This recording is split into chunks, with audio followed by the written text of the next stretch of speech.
de Hebreos 11, 16.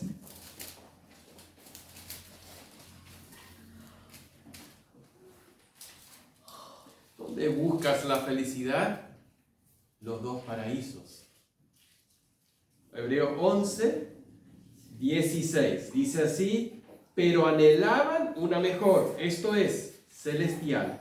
Por lo cual Dios no se avergüenza de llamarse Dios de ellos, porque les ha preparado una ciudad. Señor, encomiendo estos minutos en tus manos, como toda la reunión ya lo hemos hecho, Señor.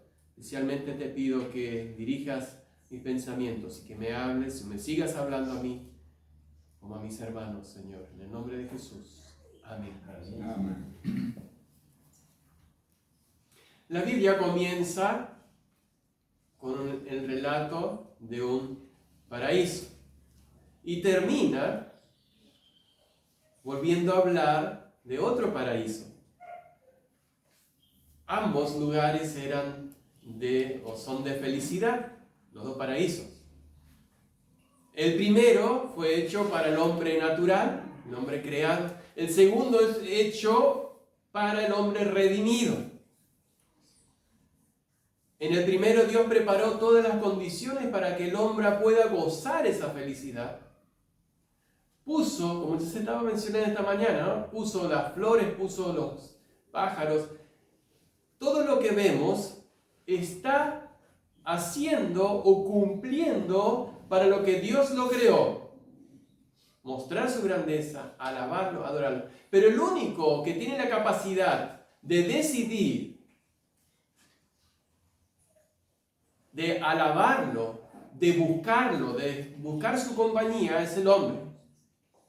Nosotros fuimos creados con la capacidad de decidir si le buscamos, si queremos su compañía o no, si queremos su felicidad o no. Aparte de la Biblia, y lo menciono porque hay otros libros de la antigüedad, obras clásicas que hablan del paraíso, más o menos parecido, lugar de felicidad, pero que se perdió. La Biblia dice, sí, es cierto, hubo un paraíso y se perdió.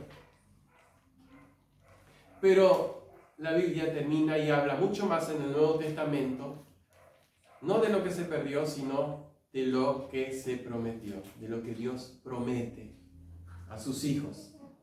Y queremos analizar los contrastes entre los dos paraísos y dónde deberíamos buscar la felicidad.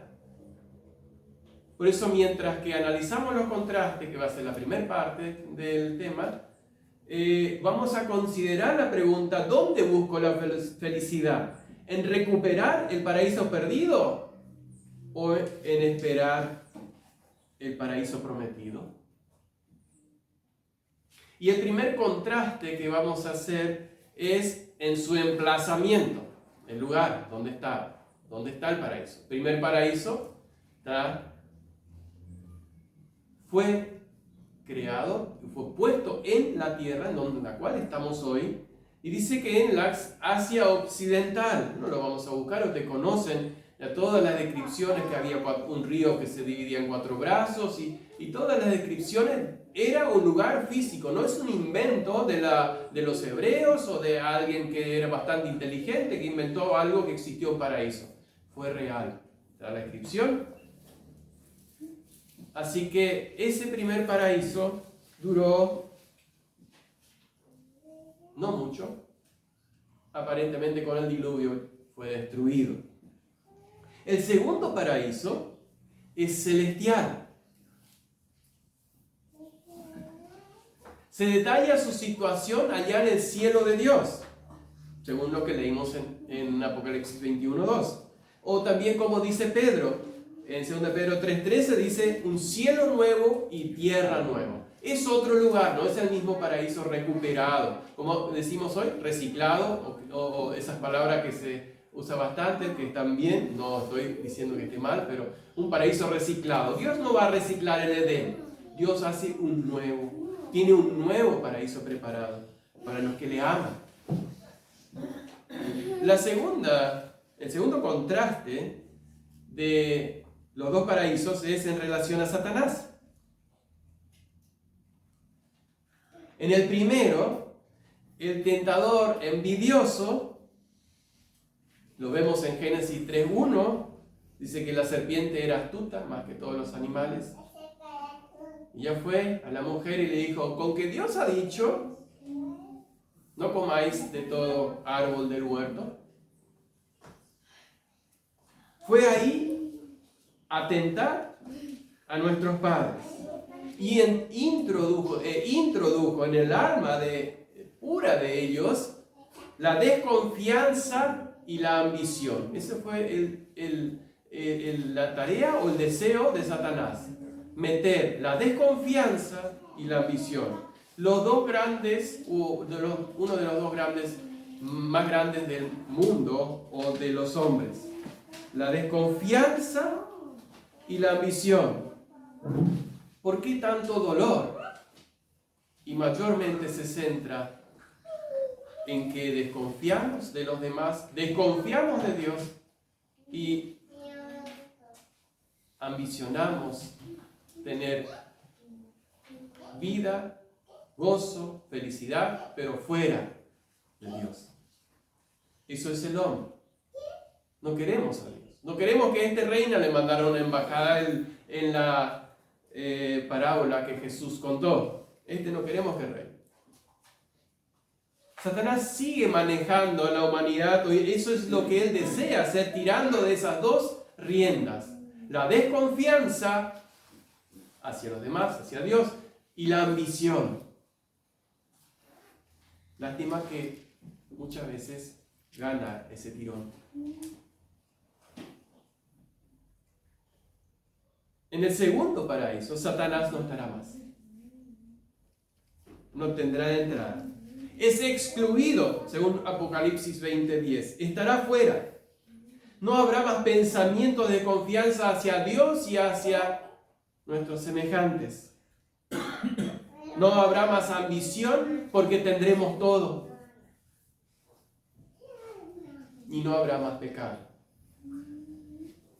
La pregunta es, ¿cuántas veces buscamos felicidad en desconfiar de Dios y ambicionar fuera de Dios la felicidad? Satanás sigue buscando destruir el gozo que tenemos en Cristo, en Dios. El tercer contraste que quiero ver esta mañana es en relación al dolor.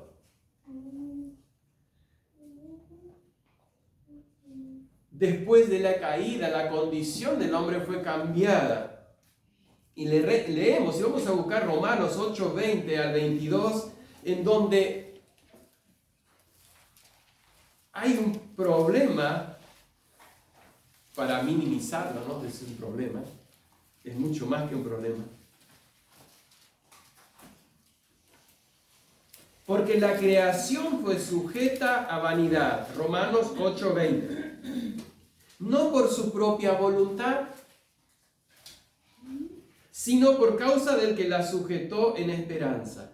Porque también la creación misma será liberada de la esclavitud de corrupción y a la libertad gloriosa de los hijos de Dios. Porque sabemos que toda la creación gime a una, y aún está con dolores de parto hasta ahora. La creación gime. ¿Y los hijos de Dios? Cuando vemos el pecado, cuando vemos a las almas que se pierden, ¿gemimos?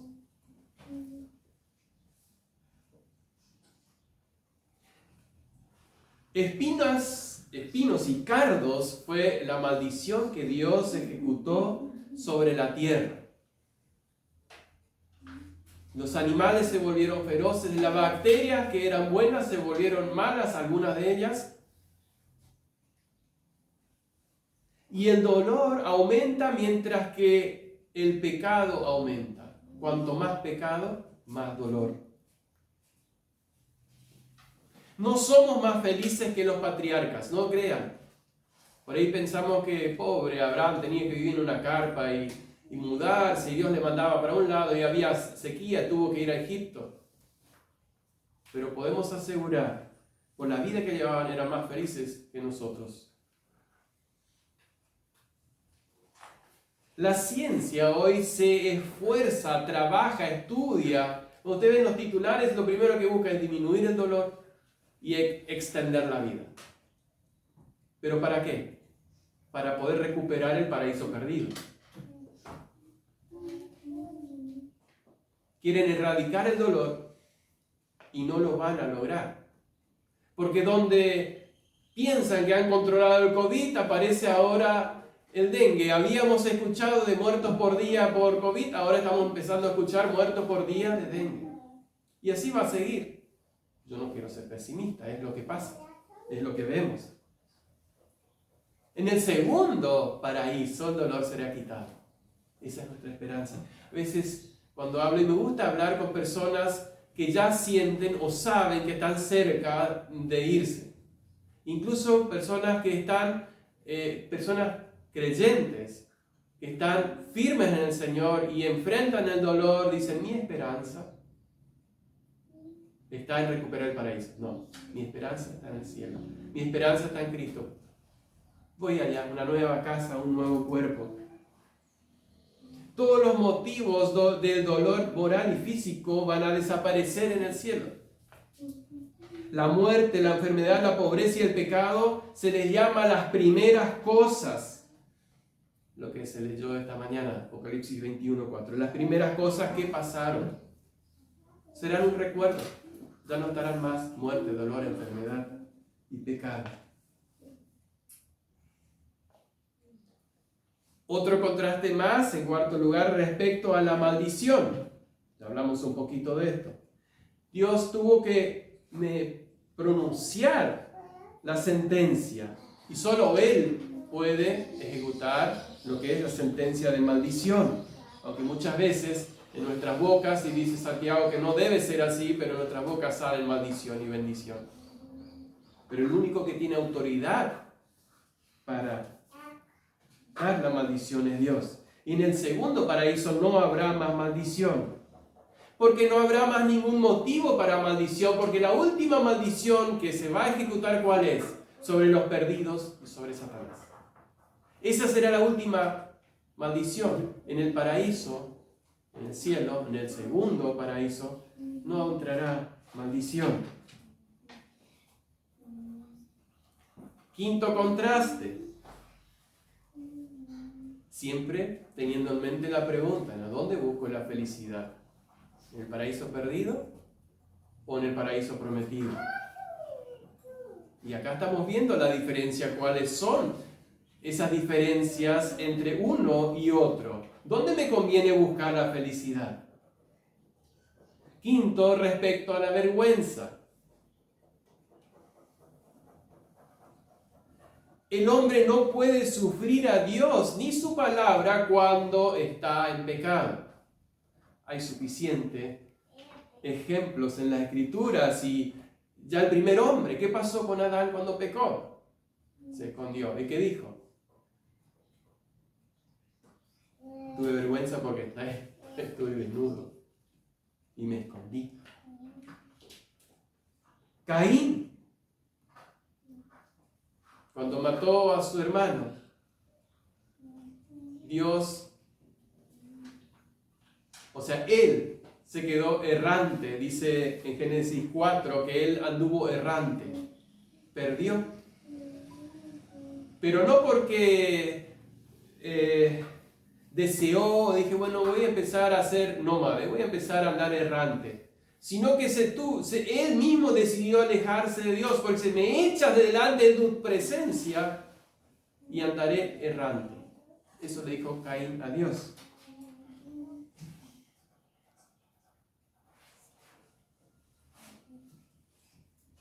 Joacim, un rey que, no sé si se acuerdan de la historia, encuentran el libro de la ley y algunos dicen, qué bueno, vamos a poder leer y ahora vamos a volvernos a Dios porque encontramos el libro de la ley y esto nos va a llevar a Dios. Le llevan a Joacim, empiezan a leer, cuando leyeron La primera o segunda plana, no me acuerdo de lo que dice el texto. El rey sacó un cortapluma, cortó en pedazos el libro de la ley y le tiró en un brasero que estaba ardiendo. ¿Por qué? Porque no podía soportar las palabras del libro de la ley, porque él estaba en pecado. Ese es el paraíso perdido. Por eso, qué triste y qué pérdida de tiempo es querer buscar la felicidad en el paraíso perdido. Querer reconstruir el paraíso. No se puede encontrar la felicidad en desobediencia a Dios. El segundo paraíso, no habrá más vergüenza, sino confianza. Lo dice Apocalipsis 22:4, lo que leímos también. Confianza en Dios. Y a pesar de estar en la presencia de Dios, nosotros no tendremos temor ni vergüenza. ¿Quién no quisiera estar en ese estado? Me pregunto, ¿cuál es la razón de decidir no ir o no querer ir al cielo? Bueno, si ustedes le preguntan, esta semana le pregunté a un muchacho, si te vas, ¿a dónde pensás que te vas a ir? Al cielo. Bueno, ¿y cómo qué es lo que le vas a decir a Dios para que te deje entrar en el cielo? No hay respuestas. Sí, la mayoría desea ir al cielo, pero ¿quiere ver qué condiciones hay para ir al cielo? ¿Quiere humillarse y buscar esas condiciones? Y en el segundo paraíso tendremos confianza. Porque no habrá nada de reprochable, Satanás no estará más. Y como creyentes tenemos la bendición de poder gustar ya esa felicidad aquí. Sexto contraste respecto al acceso a los dos paraísos. Estamos hablando del contraste de los dos paraísos.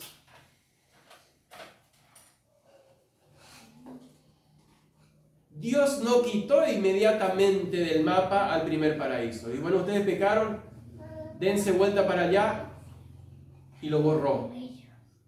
¿Qué hizo Dios? Los expulsó, se puso un querubín, una espada encendida que se volvía. ¿Para qué? Para que Nadie entre. Pero además de eso, ¿qué es lo que Adán? Yo me imagino a Adán y Eva saliendo del paraíso diciendo, la verdad que hicimos una macana. Pecamos, hicimos, pero ¿sabes qué? De ahora en adelante vamos a crear nuestro paraíso, vamos a buscar a Dios, vamos a criar nuestros hijos, le vamos a enseñar lo mejor para que ellos amen a Dios. Pero cada vez que se daban vuelta decían, me producía ese dolor adentro. ¿Alguna vez perdieron algo valioso? No me gusta tomar muchos ejemplos, pero en casa pasó de un tiempo atrás una mascotita y no estaba. Y bueno, y empezamos a buscar, yo caminando por el barrio a las 12 de la noche buscando la mascota. Pero realmente les digo, yo sentía, por más que yo al principio no quería saber nada de ese perrito, pero yo sentía dolor adentro de que no estaba. Y me imaginaba no va a estar más. Es un ejemplo, porque podemos hablar de algún ser querido que partió. Me imagino a Adán y Eva ese dolor adentro de haber perdido el paraíso. Y además, queriendo reconstruirlo y hacerlo mejor para que ese paraíso que ellos iban a hacer, por lo menos se asemeje un poco. No lo pudieron lograr porque años después, Caín, un hijo, mata a su hermano. El segundo paraíso va a estar siempre abierto. Dice que no tiene puertas. El primero Dios tuvo que cerrar, ponerle trabas. El segundo va a estar siempre abierto. Qué lindo, ¿no? Todos vamos a poder entrar entonces. Bueno, eso sería el universalismo que no es bíblico. para poder entrar y estar en ese de puertas abiertas, primero tenemos que pasar por la puerta principal, que es Cristo. Yo soy la puerta. El que por mí entrar será salvo, hallará pastos. Ahí está la felicidad. Primero por la puerta, que es Cristo, después estaremos en el paraíso, que no tendrá puertas. Por eso, mientras que estamos en vida, y es nuestro deber, hoy se habló de sembrar, es a buscar de toda manera, de abrir los ojos de aquellos que nos rodean para que, mientras que están conscientes, puedan abrir su corazón y entrar por esa puerta, aceptar a Cristo, reconocerse pecador. Último contraste es en relación a su duración. Ya hablamos de la duración, duró poco. El primero, Génesis 3:24. No sabemos cuánto tiempo estuvieron Adán y Eva dentro del paraíso, pero sabemos que el primer hijo fue concebido y nació fuera del paraíso, así que no vamos a tirar días ni meses cuánto pudo haber sido. Pero no duró mucho.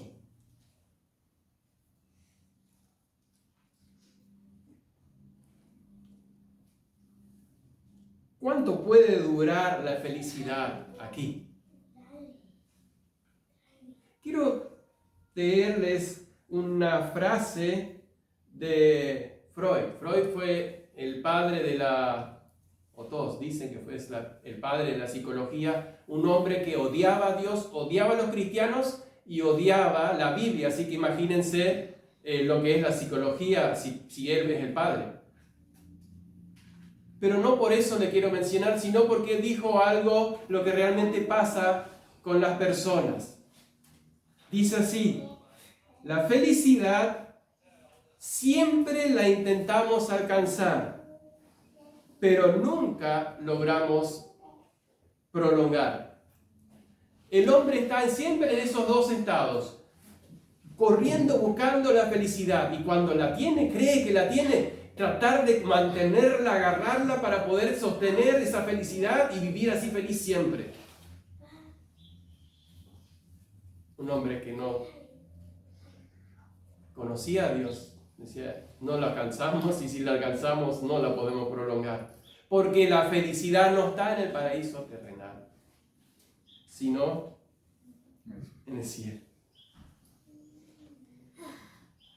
El segundo paraíso no tendrá fin, será para siempre. Lo mejor de ese paraíso es que ahí tenemos una casa. Jesús dijo en 14:2: voy a preparar un lugar para ustedes.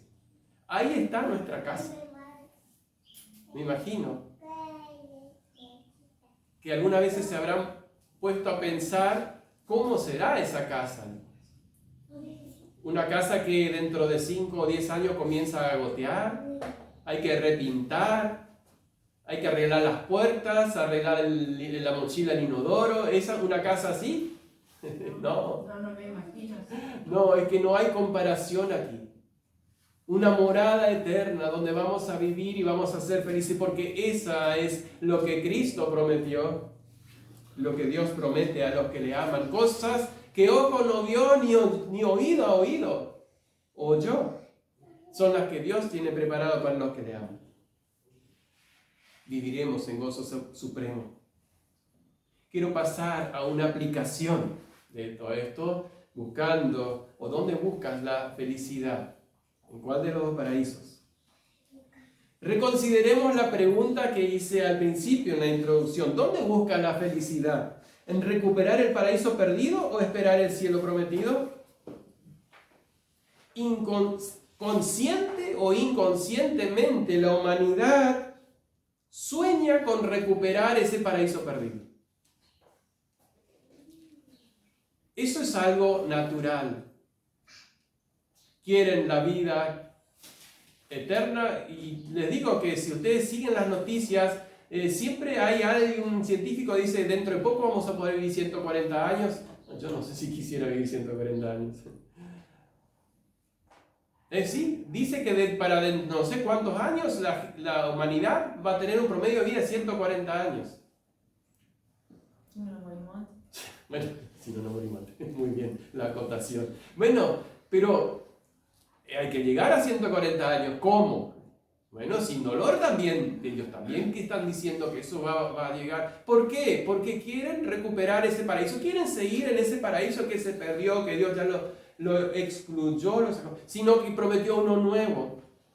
Lo triste es cuando los cristianos nos aferramos tanto a querer recuperar ese paraíso perdido. En nuestra vida vivimos tratando de que ese paraíso vuelva y hacerlo como parte y prolongarlo acá en la tierra, como que vamos a vivir muchos años. Hay muchas cosas que son buenas y necesarias. Necesitamos trabajar, necesitamos vestirnos, necesitamos comer, necesitamos un techo, todos son cosas necesarias. Pero ¿cuánto peso en mi corazón o cuánto tiempo ocupa en mi corazón eso respecto a la eternidad?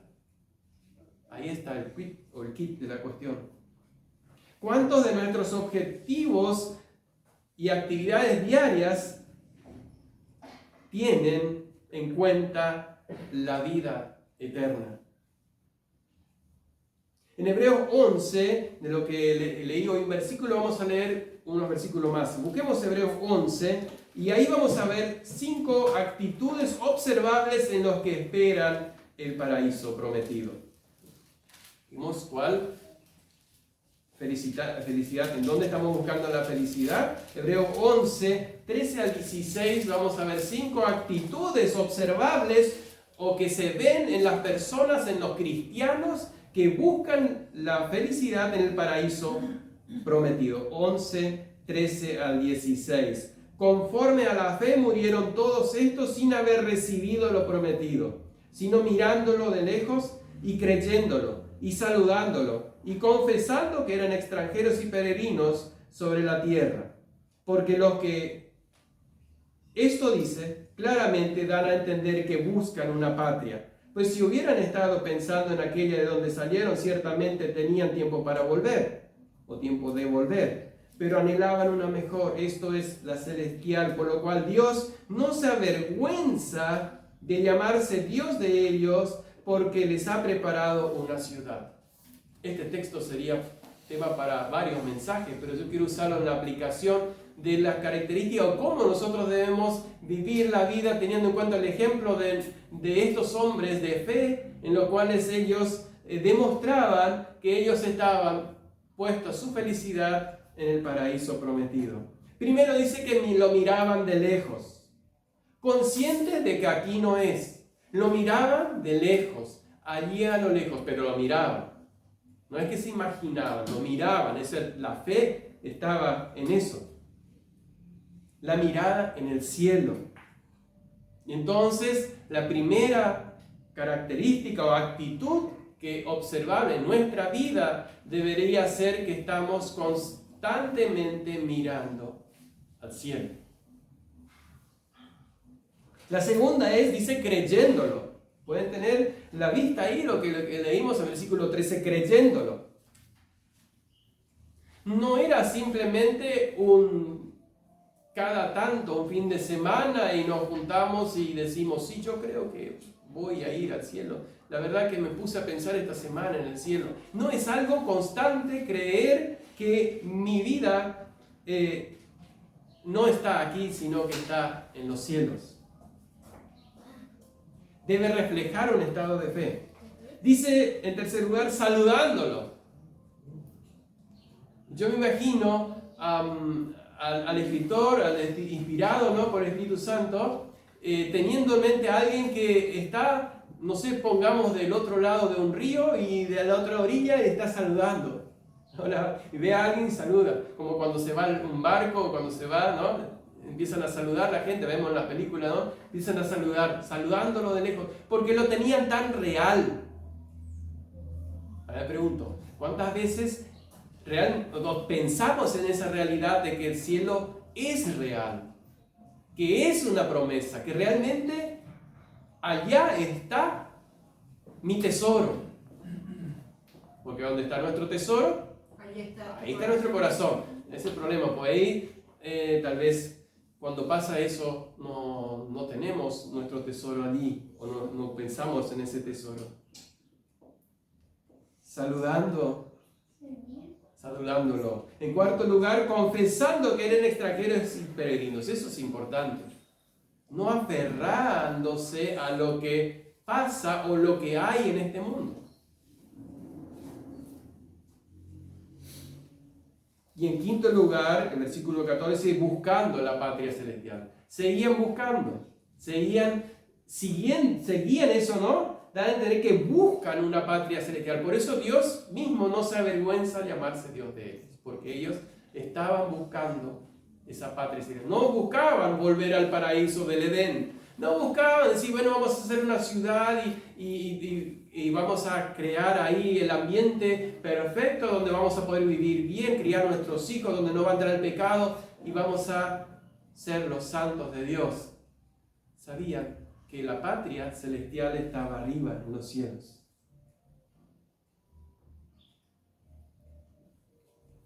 Dije hoy que mucha gente, no solo los cristianos, desean vivir allá en el cielo. Pero quienes tienen acceso, ya lo dije, pasar por la puerta. ¿Y cómo es ese acceso a ese paraíso? Es lo que Cristo prometió, que es Él redimió nuestras vidas con su sangre, con precio de sangre. Salmo 49, 7 y 8 dice que no hay precio que se pueda pagar por el alma humana. No hay acciones, no hay rezos, no hay abstinencia, no hay flagelación que te pueda pagar el pecado que cometiste delante de Dios y obtener la paz. No hay. Pero parece que hay una contradicción, porque dice que en Gálatas 3:13 que Cristo nos redimió. Él pagó. ¿Cómo es eso? De tanto valor es el precio de la sangre de Cristo. Y acá viene el punto que quiero resaltar. Valorar el costo de lo que Cristo pagó por mi salvación es cuando yo busco la felicidad en el paraíso prometido. Cuando yo busco la felicidad en el paraíso prometido es porque estoy valorando realmente lo que Cristo hizo en la cruz. Si yo estoy buscando aferrarme a lo material, buscar solamente lo que aquí en el mundo está y lo que pronto puede volar y desaparecer, como dice en Proverbios, ¿no? Estoy realmente menospreciando lo que Cristo hizo por mí. Si yo me aferro a las cosas de este mundo es porque estoy menospreciando el pago que Cristo dio con su sangre para redimirme y llevarme al cielo. Por eso tomar su cruz y seguirle es valorar lo que Él hizo por mí. Y yo quiero pedir perdón a los que ya leyeron la buena semilla de hoy. Pero si no, después pueden leerla. No voy a leer el ejemplo, la ilustración que dice de tomar su cruz. ¿Qué sería tomar la cruz? Es la primera vez, tal vez lo habré leído, escuchado, pero no me acuerdo de haberlo hecho. ¿Cómo expresa o cómo explica lo que es tomar su cruz? Y esto ya para ir terminando. Cuando uno veía pasar a alguien llevando una cruz, dos cosas estaban claras. O sea, acá estamos hablando que Cristo nos dice que no toma su cruz y viene en pos de mí, no es digno de ser llamado mi discípulo. ¿Sí? Entonces, cuando alguien veía, ¿de dónde sale ese ejemplo? Cuando alguien veía pasar a alguien llevando una cruz, dos cosas estaban claras. Para esta persona, los placeres de este mundo ya no existían. Se dirigía a la muerte. Por lo tanto, estas cosas ya no le concernían. Eso es tomar la cruz. Las cosas de este mundo ya no existen más. Y la segunda cosa, por muy competente que fuera esa persona, ya no le interesaba la sociedad, pues estaba condenada. Nadie esperaba nada de él, nadie lo quería. ya no iba a hacer más nada por la sociedad, ya no iba a predicar Cristo, o ya no iba a robar un ladrón. Ya no le importaba, ese ya terminó. Bueno, eso es la ilustración de tomar la cruz. Se terminó para mí el mundo y yo para el mundo también, como Pablo dice, en quien el mundo me es crucificado a mí y yo he crucificado al mundo. Ya no tengo más nada que ver con el mundo. Y para terminar, la conclusión sería, hay dos paraísos, hay uno que ya lo perdimos. Es triste si seguimos buscando la felicidad en él. Por eso, como creyentes, debemos buscar esa felicidad eterna que no tendrá fin, o sea que será para siempre en el paraíso prometido. ¿En cuál de los dos paraísos buscamos la felicidad? ¿Tienes en mente el paraíso de Dios? ¿Cuánto tiempo de mi día ocupa el hecho de pensar y desear el paraíso de Dios? Mientras que estemos pensando y respondiendo esas preguntas, vamos a ponernos de pie y vamos a tener un tiempo para orar y meditar en cuánto tiempo y cómo yo ocupo mi tiempo, en qué paraíso estoy buscando la felicidad. Gracias, oh Cristo, por pagar ese precio tan grande y poder ser el acceso a la nueva Jerusalén que será sin puertas, que no tendrá que ser cerrada jamás. Gracias por la promesa que nos has dado de venir a buscarnos y llevarnos a ese paraíso. Señor, ayúdanos a vivir conscientes todos los días de que nuestra patria no es aquí, de que estas cosas a veces necesarias no sean lo que nos estén alejando nuestra mirada de aquel paraíso que tú nos has preparado y donde tenemos asegurada nuestra morada eterna. Te pedimos que nos guíes y nos ayudes a mantenernos conscientes de esa realidad. Amén.